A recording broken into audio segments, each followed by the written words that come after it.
কবি অপূর্ব দত্তের কবিতা নামে কি বা আসে যায়। কেউ আমাকে পুঁচকে বলে, কেউ বলে এই ছেলেটা, কেউ বলে তোর আজকে থেকে নাম হলো ভেলভেলেটা, কেউ বলে এই বাচ্চা 2 কাপ চা দিয়ে যাস দোকানে, কেউ বলে ও ভোঁদাই চরণ কি করছিলিস ওখানে।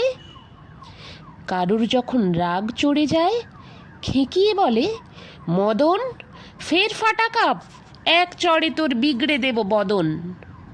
অসাবধানে কারুর যদি চা পড়ে যায় জামায়, আপদ বলে কানটা ধরে মাঝ রাস্তায় নামায়। রাত্রে যখন খড়ের গাদায় থাকি গুটিসুটি, মালিক বলে নবাব আমার কাল থেকে তোর ছুটি। যে নাম ধরেই ডাকুন আমায় কি আসে যায় তাতে, সেই তো 2খান সেদ্ধ আলু, 1 কাঁসি ফ্যান ভাতে।